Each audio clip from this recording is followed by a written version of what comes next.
सच की हमेशा जीत होती है, कानून के हाथ लंबे होते हैं। ऐसी कई कहावतें आपको सुनने को मिल जाएंगी जो आपके अंदर न्याय की उम्मीद हमेशा जगा कर रखती है। लेकिन आज से 26 साल पहले बिहार में एक ऐसा कांड हुआ था जिसने साबित कर दिया कि सच की जीत हमेशा नहीं होती है, यह बस एक कहावत मात्र है। 4 जुलाई 1999 को पटना के फ्रेजर रोड के क्वार्टर नंबर 12 के गैरेज में एक कार मिलती है। कार के अंदर 2 लाशें मिलती हैं, वह भी अर्ध नग्न स्थिति में।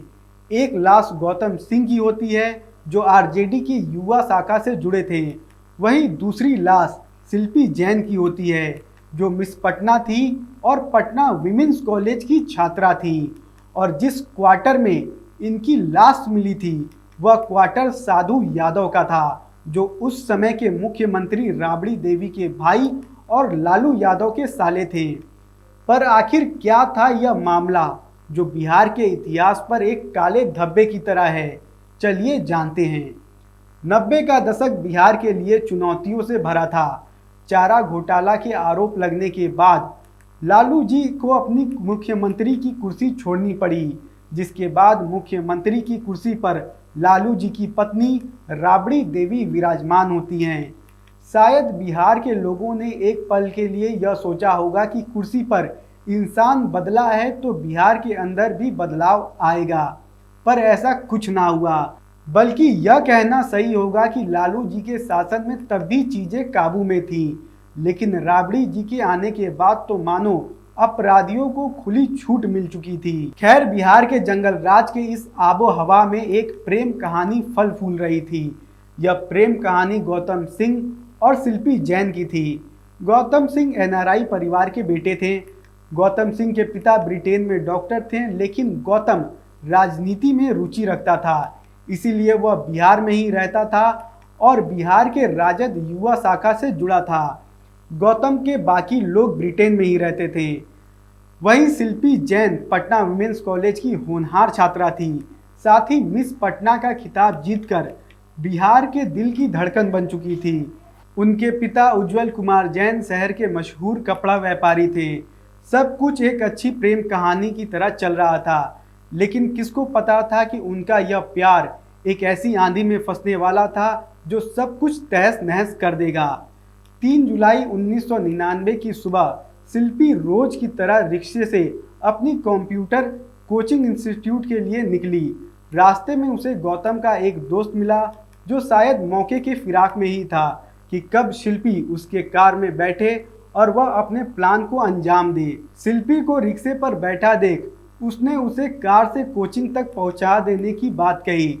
शिल्पी उस लड़के को गौतम के रिश्ते से जानती थी, इसीलिए बिना किसी डरे वह कार में बैठ गई। कुछ दूर आगे जाने के बाद कार उसके कोचिंग के बजाय एक अनजान रास्ते की तरफ मुड़ गया तो शिल्पी डर गई। शिल्पी ने रास्ता बदलने का कारण पूछा तो कार चला रहे लड़के ने बताया कि वह वाल्मीकि गेस्ट हाउस जा रहे हैं, वहाँ गौतम तुम्हारा इंतजार कर रहा है। जब तक शिल्पी कुछ सोच पाती और कर पाती तब तक उसे ऐसी जगह पहुंचा दिया गया जो अय्याशी का अड्डा था। गौतम को जैसे ही इस बात की खबर मिली कि शिल्पी को वाल्मीकि गेस्ट हाउस ले जाया गया है, वह बिना देरी के वहां पहुंचा। गौतम जब तक वहां पहुंचा तो उसने देखा कि 4-5 लोग शिल्पी को नोचने में लगे थे। वह उनसे खुद को बचाने की गुहार लगा रही थी। गौतम को देखकर शिल्पी उससे लिपट गई।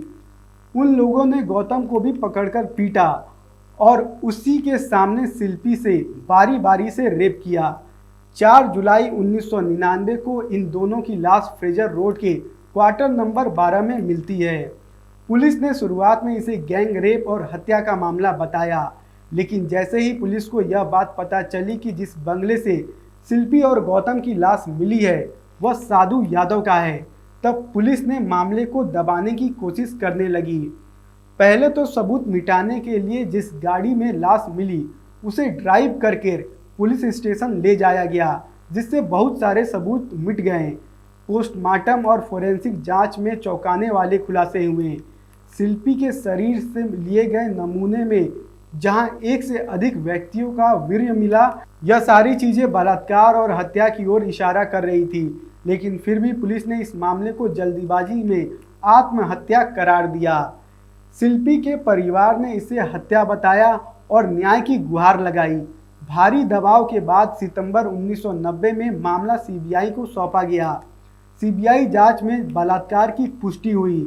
जांच में साधु यादव से डीएनए सैंपल मांगा गया, लेकिन उन्होंने देने से इनकार कर दिया। 4 साल बाद सीबीआई ने भी इसे आत्महत्या बताकर केस बंद कर दिया। इस फैसले ने शिल्पी के परिवार को तोड़कर रख दिया। उसके भाई प्रशांत जैन ने केस को फिर से ओपन करवाने की कोशिश की, लेकिन 2006 में उनका अपहरण हो गया। हालांकि बाद में उन्हें रिहा कर दिया गया। सोचिए अन्याय का क्या मिसाल बिहार ने बनाया। हत्या और बलात्कार का आरोपी सीबीआई को डीएनए जांच कराने से मना कर देता है। सीबीआई भी हत्या को आत्महत्या में बदल देता है।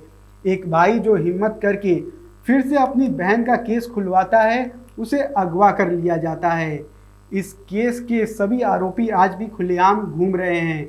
वही गौतम और शिल्पी का परिवार के हक में दुख के अलावा कुछ भी नहीं आया और आज भी उनका परिवार न्याय की उम्मीद लगाए जिंदा है, जो शायद इस जिंदगी में हमारी न्याय व्यवस्था तो उन्हें नहीं दिला सकती। तो यह थी बिहार की सबसे बदनाम हत्याकांड की कहानी।